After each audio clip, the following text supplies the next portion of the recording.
שמעו בני ישראל את השבת לעשות את השבת לדורותם ברית עולם ביני ובין בני ישראל אותי לעולם כי ששת ימים עשה השם את השמיים ואת הארץ וביום השביעי שבת ויהי נפש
All right, shalom, shalom, everyone. This is the Kingdom Road Radio Show, and this is your host, Joseph Israel, and we are here to talk about the true Yahudim, the true Jews, and we're going to read Exodus 31. It says, the Israelite people shall keep the Shabbat, observing the Shabbat throughout the ages as a covenant for all time. It shall be a sign for all time between me and the people of Israel, for in 6 days Yahweh made the heavens and the earth, and on the seventh day he ceased from work and was refreshed. This is Exodus 31, 16, and 17.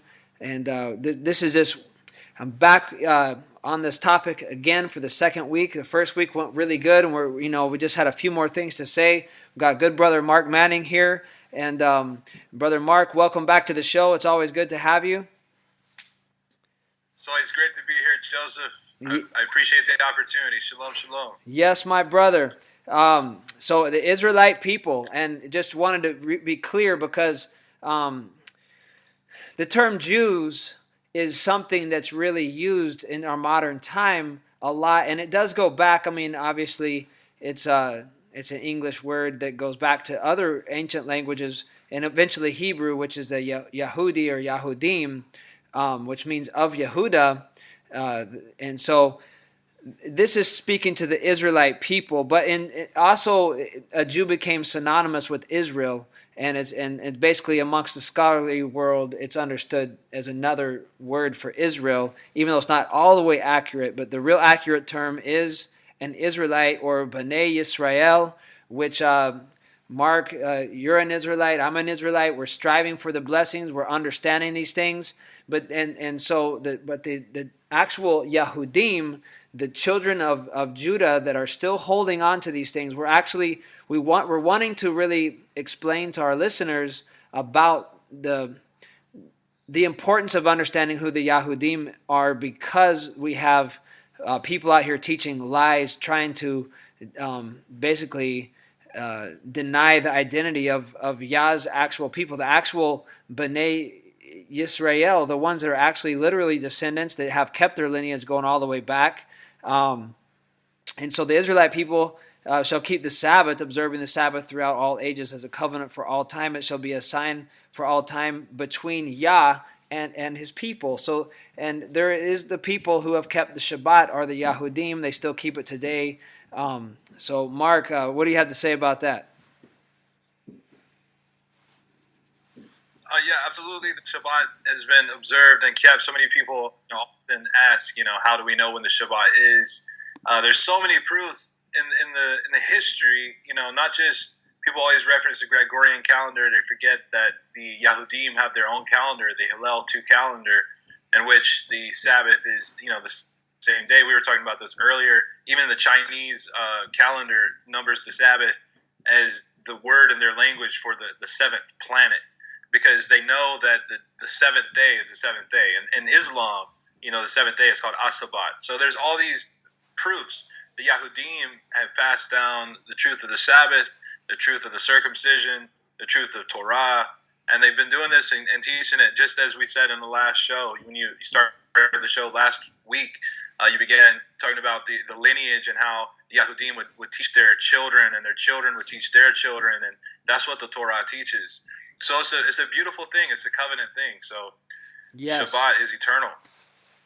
Hallelujah.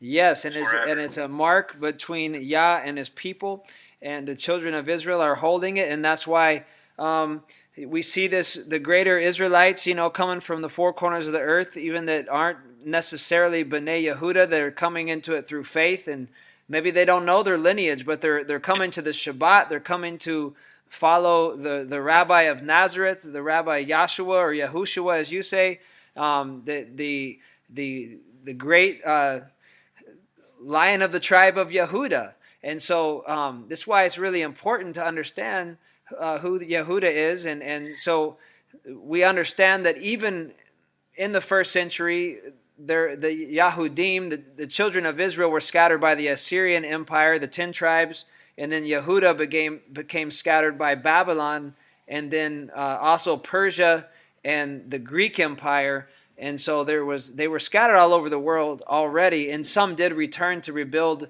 the temple and live in the land of promise. But you want to describe for us the actual scene, basically a little bit of what it was like, the Jewish diaspora before the first century, before the time that the Messiah walked to earth, just before that mark. Yes. Well, yeah, it's really important to understand the diaspora, the galut, the exile. We have several situations. Obviously, we talked about this last week, but just for people who weren't here, the 10 tribes, the 10 northern tribes, the tribes referred to as Ephraim or Yisrael, were dispersed by the Assyrians. And then later after that, we had the southern kingdom of Yehuda, or Judah, which comprised of Yehuda, Levi, and Benjamin, and they were exiled under Nebuchadnezzar, the king of Babylon, and they were sent in captivity to Babylon. And we talked about how the Persians overthrew Babylon. They set the Yahudim free. Some of them were allowed to go home. Some did not. They chose not to. They remained in Persia. They prospered because Persia had a great economy. And even Hadassah became the queen of Persia. And we were talking about how there are still Yahudim, there are communities in Persia even to this day. So we know that. So there's huge communities of Persian Yahudim. Of course, Persia is called Iran today. And there were huge communities in Iraq, which is largely Babylon. But as we mentioned, there was huge slaughter of those Yahudim, and many of them have fled for their lives to the promised land. But what we didn't talk about, though, was the time period of the Grecians, and how when the Grecians overthrew Persia, that many of the Yahudim had assimilated into various places in the Grecian Empire, and they were Hellenized. A lot of them, not all of them, of course. There was the Maccabees, and they rose up against the Greeks, but they had even dispersed in that time to places like Macedonia, Berea, Corinth, different places, and they set up synagogues and things like that.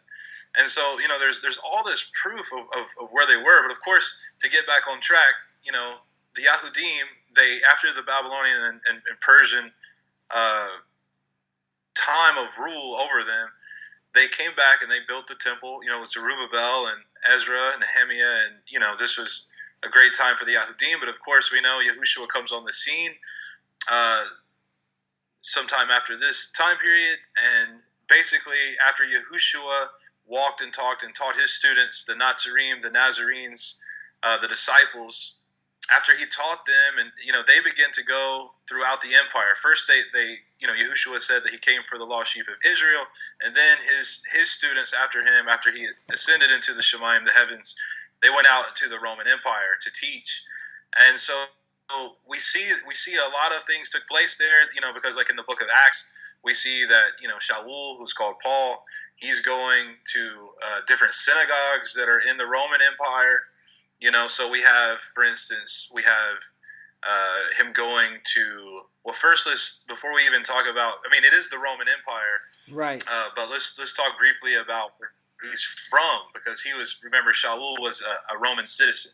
Yeah. So in Acts 22 verse 3, he says, "I am verily a man which am a Yahudi, or Jew, born in Tarsus, a city in Cilicia, yet brought up in this city at the feet of Gamaliel." So Gamaliel is a historical teacher mentioned in the historical writings of the Talmud and the Mishnah.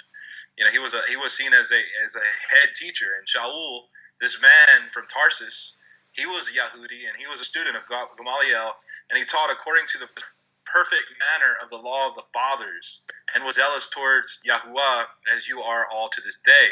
But it tells us that he's from Tarsus. Tarsus is in Turkey. That's where Tarsus is. It's in Turkey. Turkey was Asia Minor. There's huge groups of Yahudim still in Turkey today. Right. So it's not just like just like with the Persian Yahudi, they were there and they're still there, and even the Muslims in the land say, yeah, these Jews have been here for nearly 3,000 years now, since the time of Nebuchadnezzar. Right. Of course, it wasn't quite 3,000 years, but anyway, not only do we have that testimony, but now we also look towards Turkey, and we realize that Shaul was from Turkey, from Tarsus. He was Yehudi, but his family, for whatever reason, had migrated to Tarsus, and that got him Roman citizenship. He was born into Roman citizenship because of that. Right. So that's important, because that proves, again, yet this is another valid group of people who say they are ethnically Jews that live in Turkey, who in fact are, is proven. Also, right. Acts 14 verse 1 mentions a place called Iconium. Iconium is today, it's actually called Konya. It's part of the central Anatolian region of Turkey. But it says in Acts 14 verse 1, it says, "And it came to pass in Iconium," or Konya, that they went both together into the synagogue of the Yahudim, and so spoke, or they spake. And it says there a great multitude of both the Yahudim and the Grecians believed. So it's really important. Again, like, this is in Turkey. This is to the north Israel. Last show we read 3 different prophecies from Yirmiyahu, who specifically says that it will be said, Yahuwah, who brought the children of Israel from the north country. 3 different times, it mentions Yehuda coming from the north and the 4 corners, but specifically to the north is really interesting. That's very, very true. One thing I wanted to bring up, Brother Mark, was this idea of the modern mind, so people in their modern mind can think about this, because they have a hard time understanding that what the idea of an ethnic group and a religion being one and the same thing.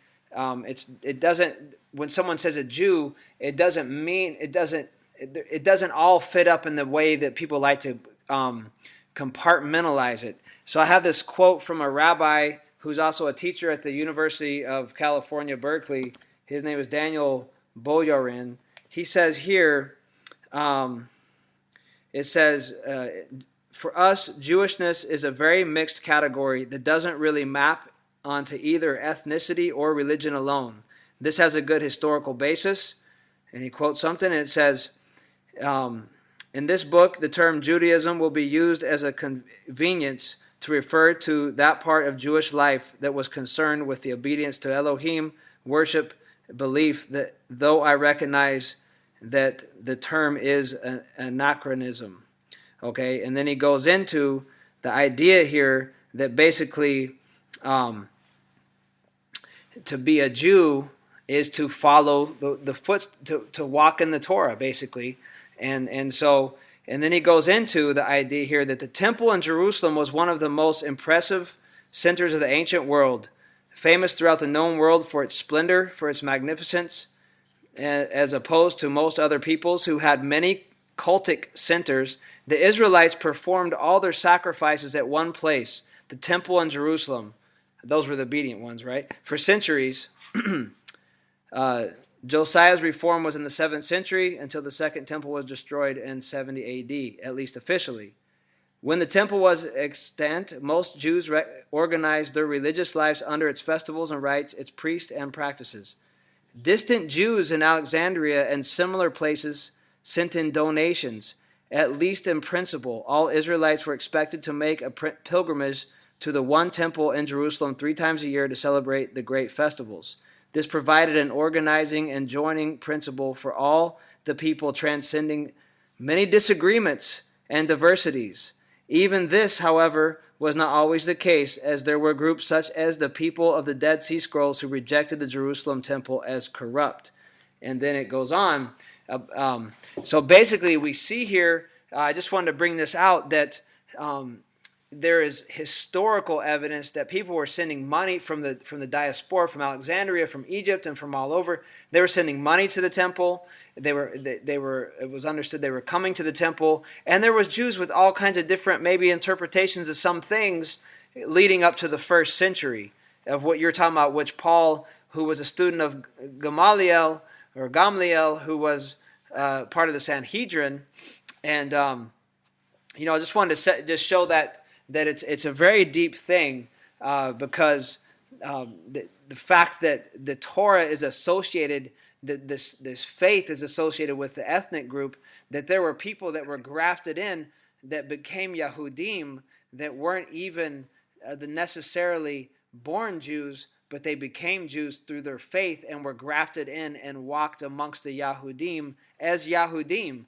because of their faith. And this is what we get, this amazing, as they spread out, it began to grow in this way, as even you read that there were Greeks actually in the synagogue on the Shabbat, so they were studying to see if maybe they wanted to become Israelites, so to speak.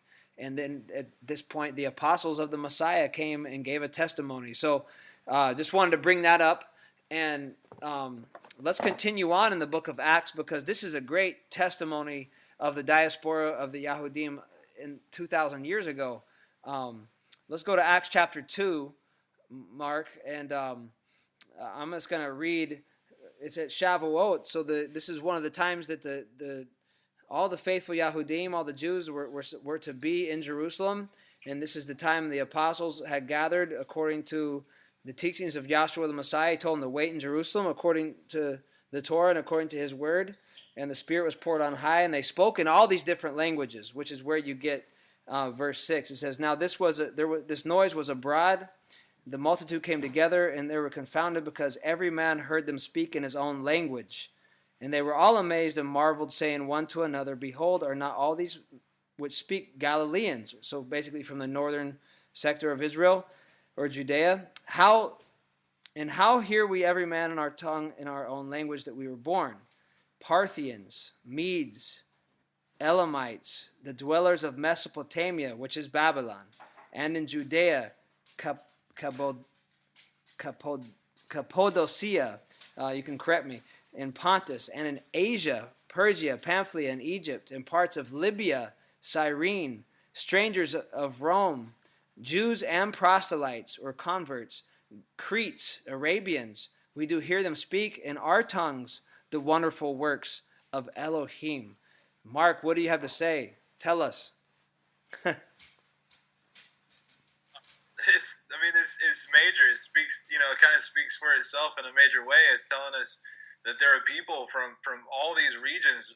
Mesopotamia is again mentioned, and that's Babylon, as you were saying, and Asia, referring to Asia Minor, which again goes back to Turkey, which is where Shaul was from. Phrygia, Pamphylia, Egypt, or Mizraim, Libya. There are Yahudim in all of these regions still, you know? Yeah. So the thing that really gets me is like when there's this massive amount of conspiracy theory, you know, going out there where, you know, the Jews aren't the real Jews. I mean, if you wanted to really find the truth on this matter, you just go to somewhere like the book of Acts chapter 2, this verse that you mentioned, that tells us where, you know, where were they located at that time, and hey, are there any there today? And I mean, you find out that yes, and most of the time the natives in that region will go on to say, yeah, and they've been here. You know, they've been here for this amount of years, or they've been, you know what I mean? So, and some of these places are Islamic nations. Some of them are you know, are well, most of them are actually Islamic today. Actually, quite a few of them are. And Right. so, yeah, and the Muslims in those nations, they actually will say, yeah, these Jews have lived amongst us, you know, for however long. You know, you even have places in Greece and other places that are mentioned in this section of the book of Acts. So this shows us that the diaspora, see, a lot of people, I think, Joseph, and I think you probably would agree, a lot of people have this misconception that the entire diaspora took place in 70 of the Common Era when Titus destroyed the temple. And this is not even close to being reality. You know, as we see in the book of the Brit Hadashah, the books of the Brit Hadashah, this is, you know, there are Yahudim all over the Roman Empire. So when people say, well, you know, well, how come, you know, why are these Ashkenazi Jews, you know, or why are these, you know, different people? How do we know they're Jews? Well, you see that these regions are all mentioned in the scriptures. Yeah. You know, the Ashkenazim, that's just you know, as we referenced before, Ashkenaz was the descendant of Japheth. I'm not trying to get off track, but, you know, of Japheth, and the region of Ashkenaz just referred to that north country, and it eventually began to be referenced to most of the north, you know, but not all Jews who live in these regions refer to themselves as Ashkenazi. And, you know, some of them refer to themselves as Sephardim. Some of them are referred to as Mizrahim, which are Middle Eastern Yahudim, you know, who live in places like Turkey and Syria. Yeah. You know, and these places are mentioned in Scripture, you know, all of it. Like we were talking about Turkey a moment ago, you know, in Acts chapter 19, verse 8, it says, and this is talking about Shaul, who's called Paul, it says, and he went into the synagogue and spoke boldly for the space of 3 months. So 3 months he went and taught in a synagogue. And it says, disputing and persuading the things concerning the kingdom of Yahuwah. And this was in Ephesus. When you look at Acts chapter 19, verse 1, you read, this synagogue is in Ephesus. Ephesus is not in Greece. Ephesus is in Turkey. You know, Wow. Ephesus was a part of the Roman Empire, but today it's a part of the Islamic nation known as Turkey. And again, there was a synagogue there. That means there was a community of Yahudim that lived there, and there's still a community of Yahudim who live there today. It's major proof of and they're all, and as we mentioned last week, and all these Yahudim, these different groups, they're genetically related. Like science proves that their DNA is related. They're all related. They're all cousins. They're all brothers and sisters related. Amen. Okay. Now I want to bring out something here from this book called The Crown of Aleppo. It's just real simple about the Syrian Jews and the little, just very couple paragraphs. It just says here, and brothers and sisters, this isn't like some deep revelation. I mean, we can't even believe that we have to have a radio program on something so elementary as this, but the only reason is to set the matter straight, and it is important that we know our history.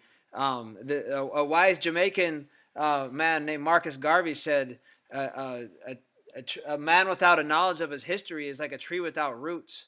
And so if you think you're an Israelite and you don't even know your history and the history of your people, I mean, what is going on here? You know, so we have to set the matter straight here. This is basic history.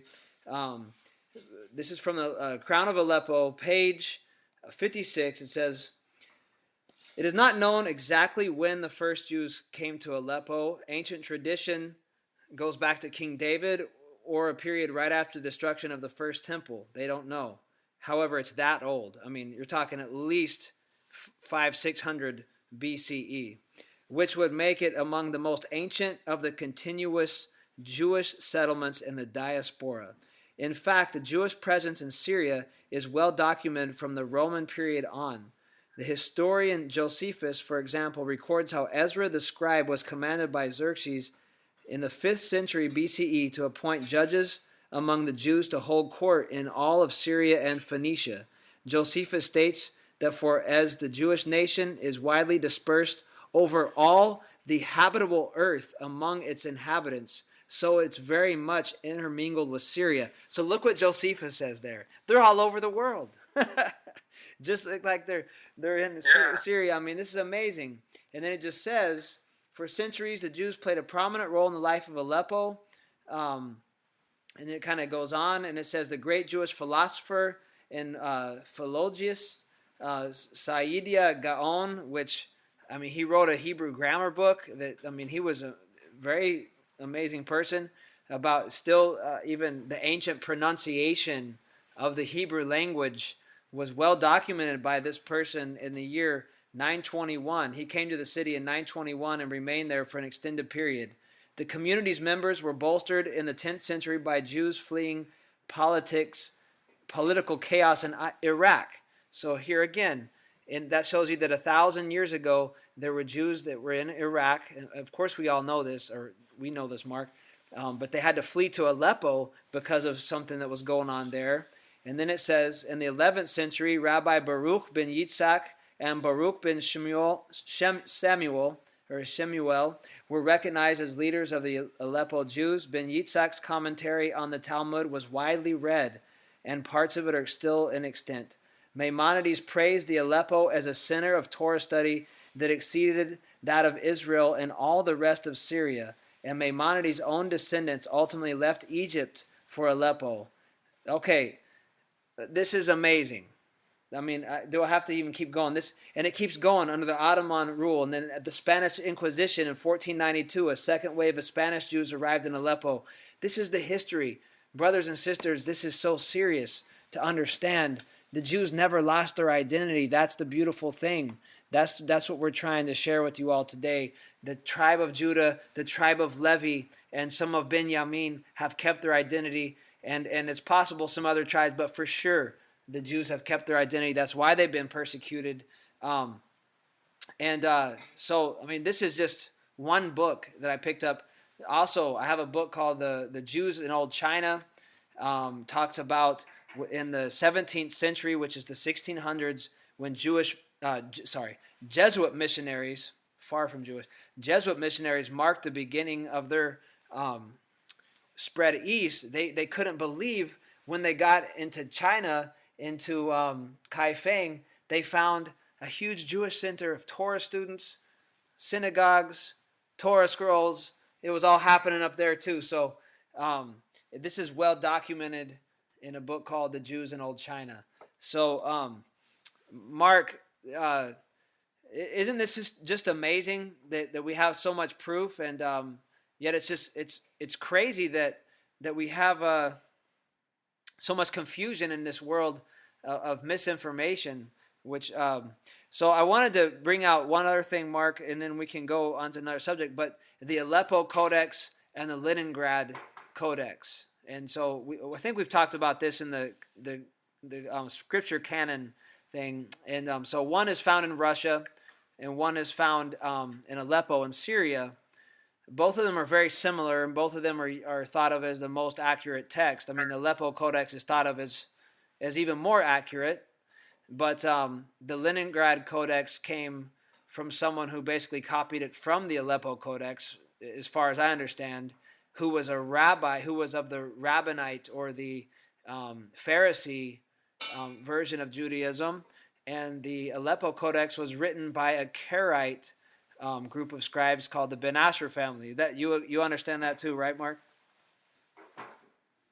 Absolutely, yeah. Okay, and so I just wanted to bring this up because here we have both of these lands, Russia and Syria, are north of Israel, but both of these places, there was a lot of Jewish people, even way up in Russia, and they had this very accurate text that goes back I think is traced back to Egypt, and just to show that even the Ashkenazim, they had one of the most accurate codexes way up in Russia.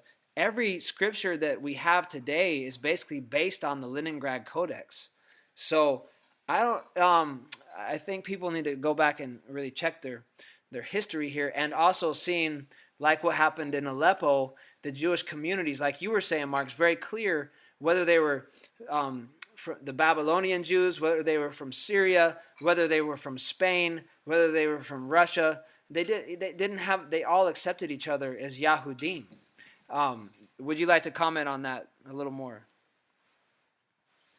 Yeah, well, it's really important for people to understand the importance of those codexes that you were referencing. Yeah. The Aleppo Codex and the Leningrad Codex. We owe every translation in the English language of the Tanakh, which the Christians call the Old Testament, to the Leningrad Codex, and ultimately the Aleppo Codex, because the Aleppo Codex is missing a section of the Torah.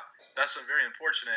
It didn't happen until more modern times, due to a fire. Some say it was maybe even someone stole a section of the Torah part, but most of it is there. Most of the Tanakh is there, and this is what is used to translate the scriptures. This is what it doesn't matter what scripture version you're using. It doesn't matter, because in Hebrew, when the Yahudim, they don't have versions. They have one version. They use the one version, which is actually the Aleppo Codex, because they copied it down and are able to print that. So when you get a printed Tanakh, it's always going to be the Aleppo Codex, 100%. Whereas we have like the King James Version, the New King James Version, and the Scriptures Version, the Hallelujah Scriptures Version, and all these different versions, NIV, all these different things. And I'm thankful for the English versions, but their source is within these very Jewish documents. And I say very Jewish because, let's face it, this is, we got these documents from Yahudim, of the Tanakh, from Yahudim. They didn't come from people anywhere else in the world. Other ethnicities. They didn't come from different other people groups. They came from people who identified as Yehuda or Judah. Right. So it's really important, Okay, hold on. Repeat that real quick, just because there was a little technical difficulty. So what you're saying, that the scriptures that we have today, we owe to the Yahudim. Just say that one more time for all your people to hear that too. Right. So the scriptures that we have today, all the English versions come from the translations of these codexes, which come from the Yahudim. The Yahudim were the ones that scribed the codexes. They're the ones that preserved it, and they're the reason we have translations in the English language. Right. Amen. This is so beautiful. This is why we have to stand up for our brother Yehuda and his children and love them and respect them. These people gave their life for this, brothers and sisters, while the Catholic Church was persecuting them, while they were being ran out of Babylon and all these places. And even the exile was brought upon them because of unfaithfulness to the Torah as a nation.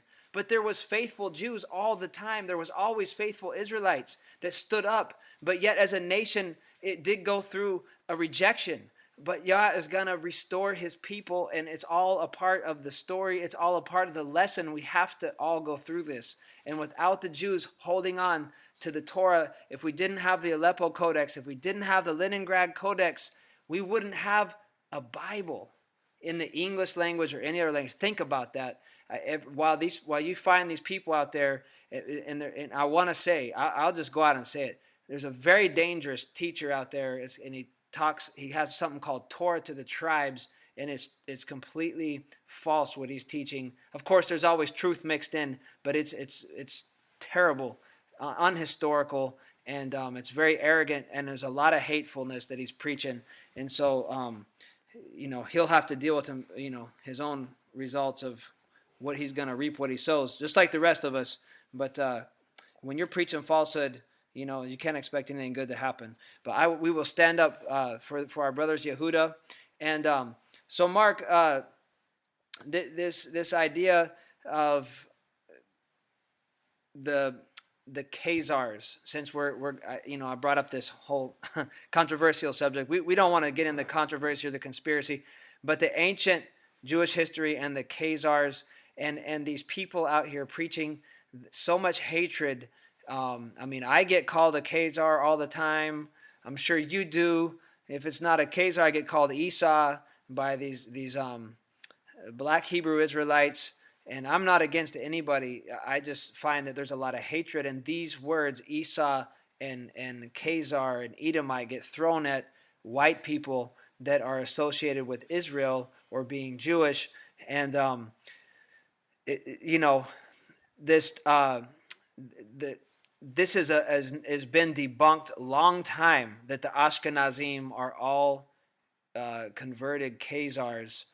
Do you want to mention anything about this, Brother Mark? Well, it's the entire theory is based on modern so-called scholarly whatever. It's basically based on one book. People act like they've got all these resources, but the reality is the entirety of the argument comes from this book called The 13th Tribe. And this book basically says that the Khazarians converted to Judaism, and therefore all of the Ashkenazi Jews come from an empire. Okay, and there are major flaws with this, but one of the biggest flaws is, until modern times, the only people who ever acknowledged that any Khazars had ever converted were in fact the Jews themselves.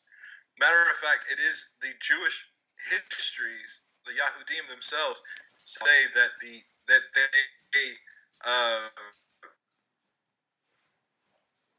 Jews themselves are the only source in history that state that anyone from the Khazarian Empire ever converted to Judaism, which is called Yahudut.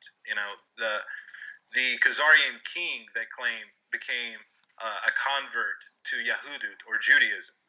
But nowhere outside of that has there ever been a claim that the Khazarian Empire converted. Matter of fact, the Jews themselves never said that the Khazarian Empire converted, just the king. So that's really important because previously people didn't believe that. They believed that there was no way, when the Jews claimed that the king of Khazar had converted, they didn't even believe it. Now all these people were Ashkenazi Jew, but the thing is, Khazaria, and there are graves in Khazaria that should look like. There are statues on their graves, and they're Mongoloid Asiatic people.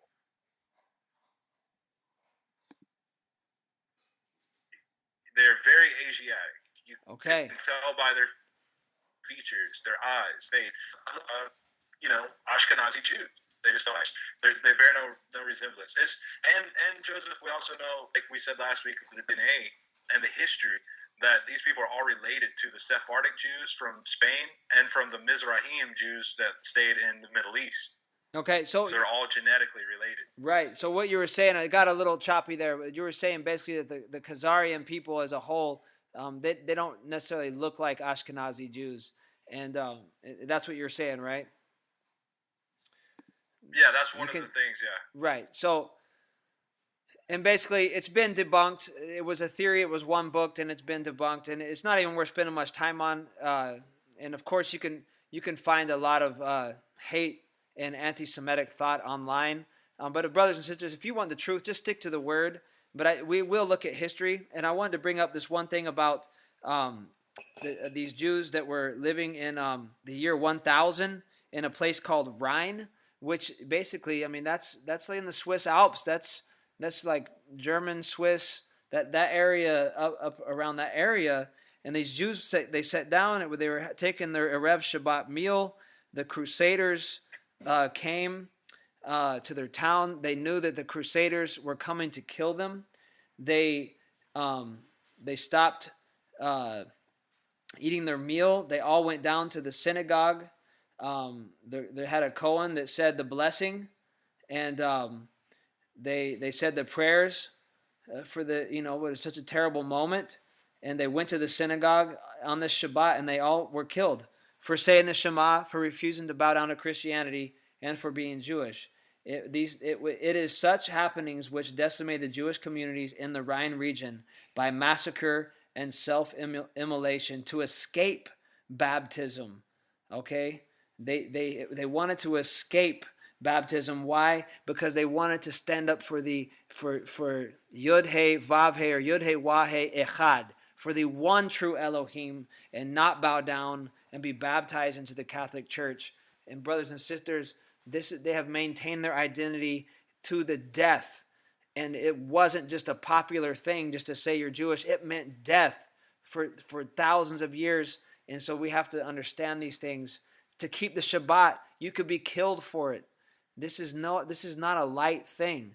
And so when people are throwing around this ethnic hatred and actually claiming to be followers of Yahshua or Yahushua of Nazareth, who is of Yehuda, it's blasphemy, it's ridiculous, and it's unhistorical.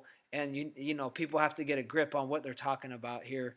And we are supposed to be people that would make the children of Yehuda see that the Mashiach is Yahshua of Nazareth, not that the followers of Yahshua of Nazareth are blasphemers and evil, which is what that type of teaching is showing.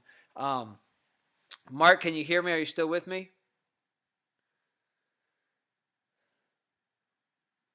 Yes. Okay, great. Absolutely. Yeah. Absolutely. So let's move on to. That's true. We're supposed to be a testimony. Yeah. Amen.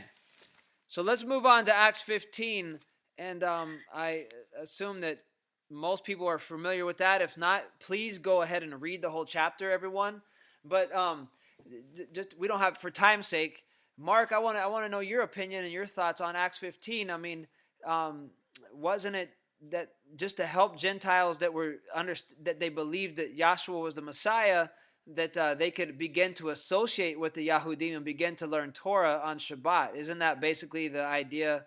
They didn't have to immediately get circumcised, but they did have to start to clean up their life and begin to study Torah, which would eventually lead them to circumcision if they wanted to join the covenant of the house of Abraham.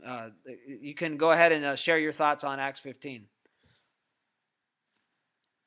Sure. Acts 15 is a deep subject, so I just kind of keep it short. But basically, these are prohibitions that are given that people need, the immediate things that the Gentiles have to quit doing, is laid out.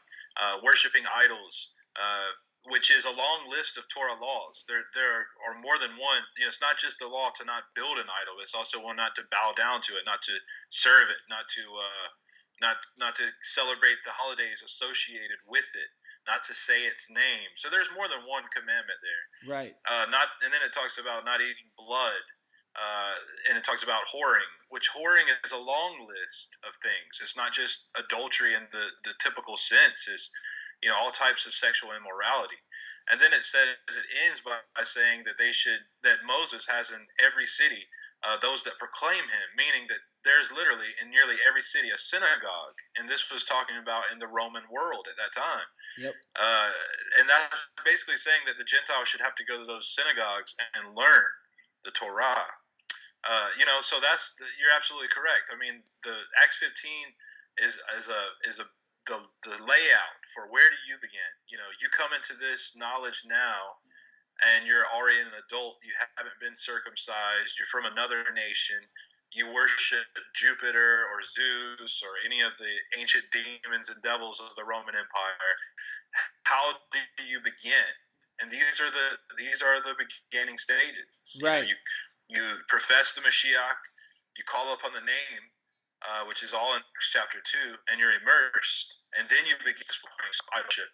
Stop eating things that have blood in them, and stop profaning yourself essentially, so that you can make yourself clean, and as far as the Torah says, clean as tahor, pure, so that you can actually,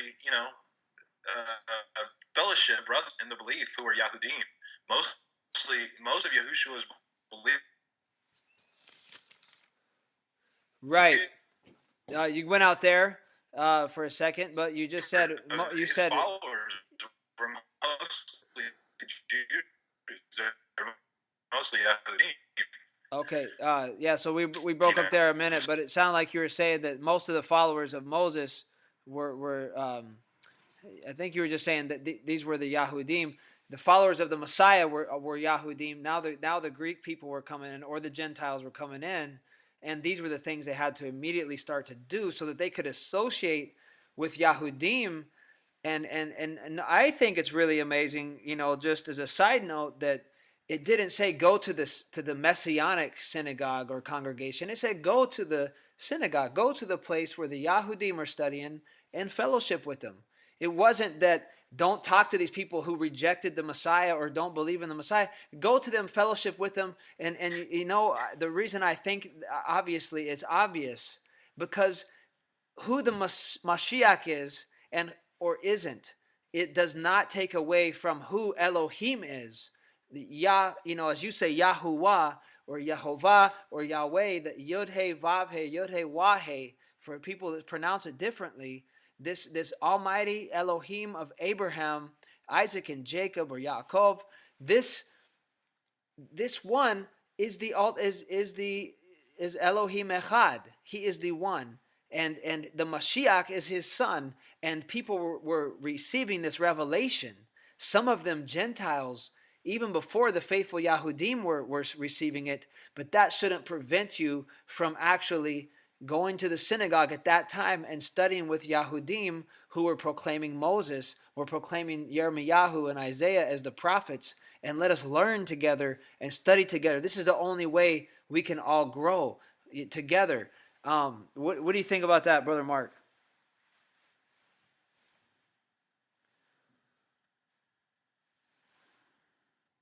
Well, I think it just kind of goes with what I was saying earlier about how many synagogues do we see, like in the book of Acts, scattered throughout the Roman Empire.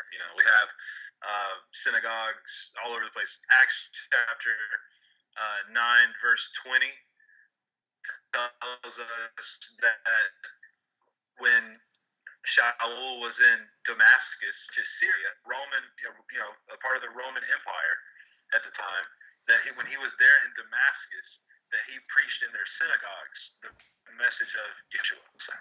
It also says, Acts chapter 17, verse 16, when Shaul, who's called Paul, was in Athens, that in verse 17, he went into the synagogue of the Yahudim with devout people, and there, he began to teach them.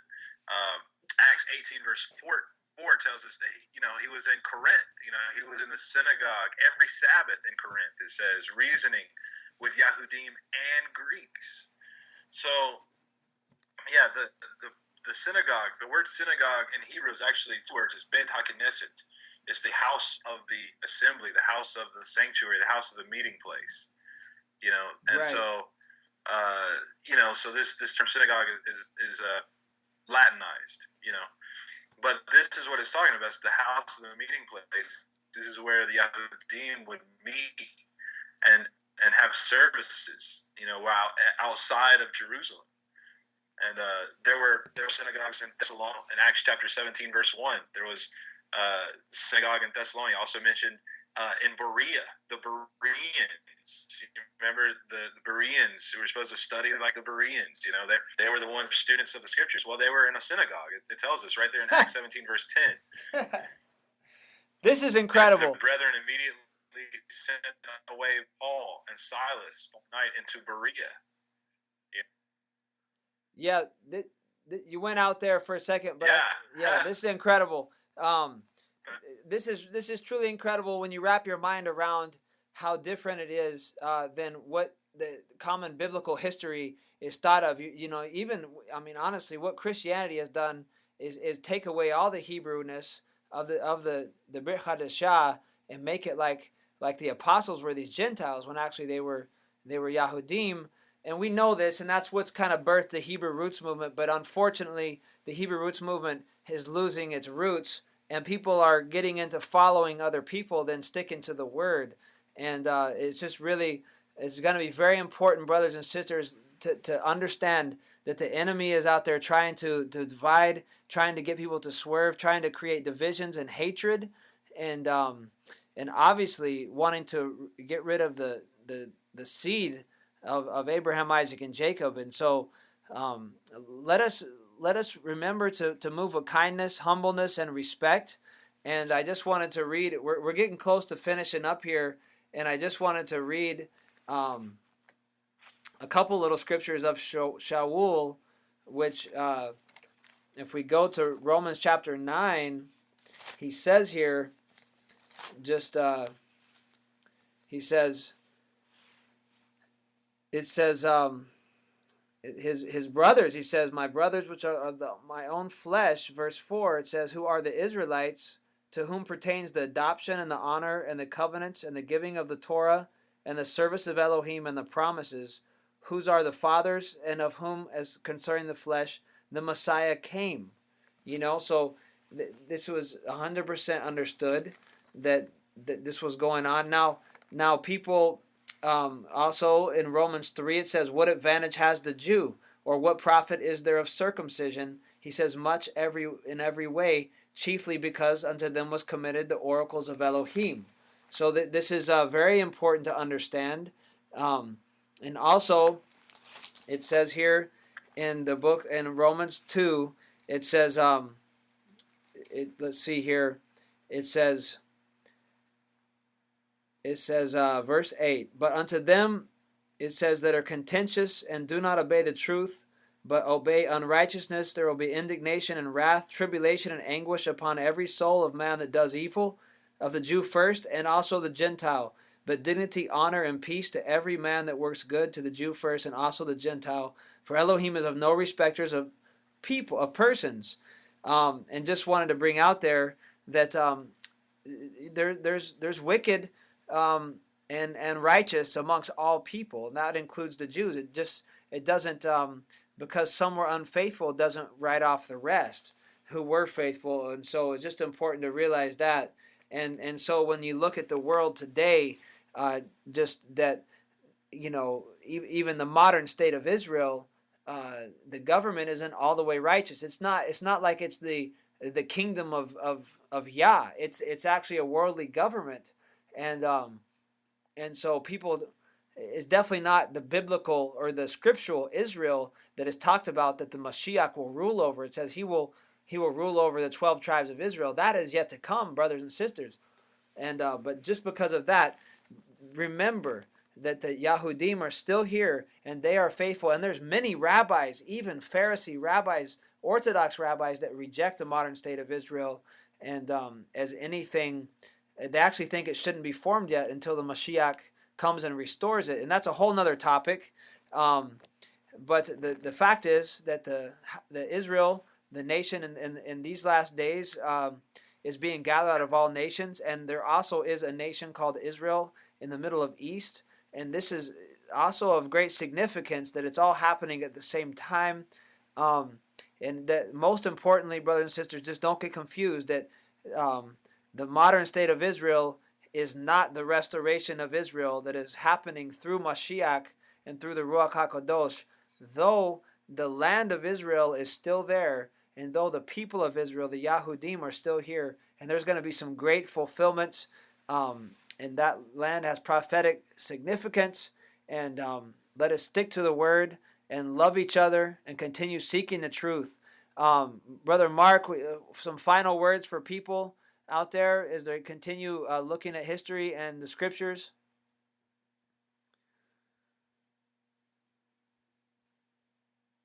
Well, yeah, especially with this particular topic, I mean, what I would recommend is to go into the prophets, look up the word Judah. If begin to look at the prophecies that put, Yehuda. Yehuda has to be in the land, for the restoration to take place. Is throughout the prophets. The restoration, is more than just. It's more than just the people, it's the language, it's the testimony of Mashiach. It's coming in stages, so when people see that the Yahudim haven't accepted Yahushua, that's part of the prophecy. That's in Scripture. It tells us that they wouldn't for a season. We don't have time to get into that right now, but I'll give you an example of a prophecy. Yashayahu 27 verse 13. And it shall come to pass in that day that the great trumpet, this is talking about the final shofar, shall be blown, and they shall come which were ready to perish in the land of Assyria, which is Syria. We've been talking a lot about Syria today. And the outcast in the land of Mitzrayim or Egypt, and shall worship Yahuwah in the Kodesh mountain of Jerusalem.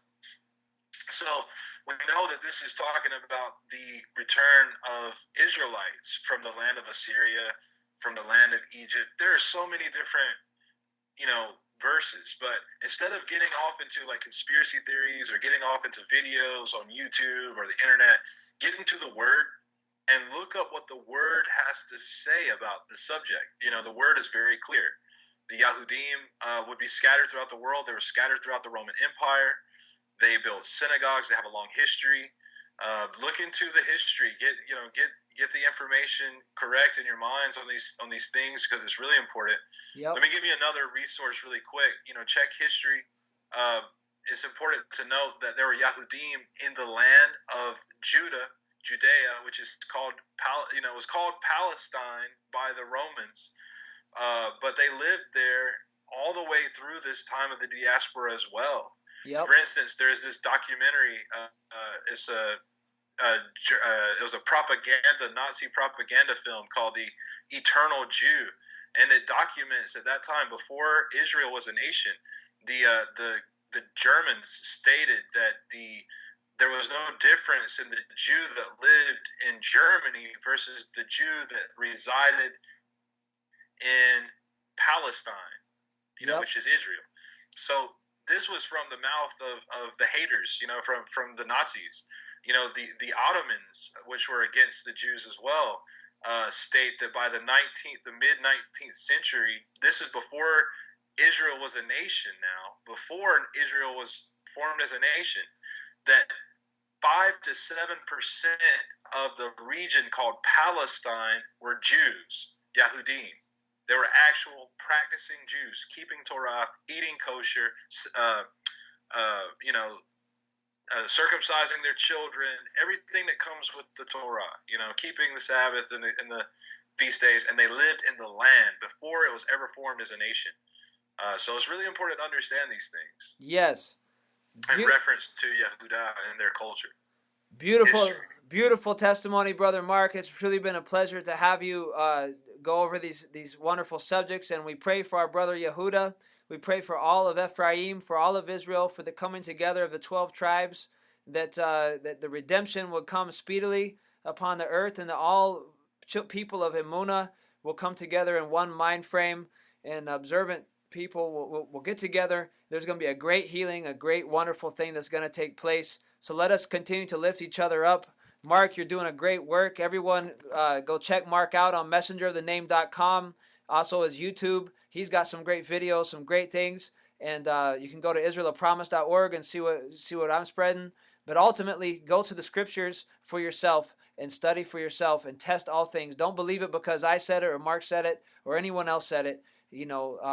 Go and study for yourself and test all things and prove all things, and you'll see the truth, and you will know the truth, and the truth will set you free. And so thank you, Mark. Thanks, everyone, for tuning in today for Who Are the True Jews, Part 2. And we'll just keep spreading this good news. And next week, we'll see what happens on the Kingdom Road Radio Show. Until then, Shabbat Shalom, and have just Yah be with you all.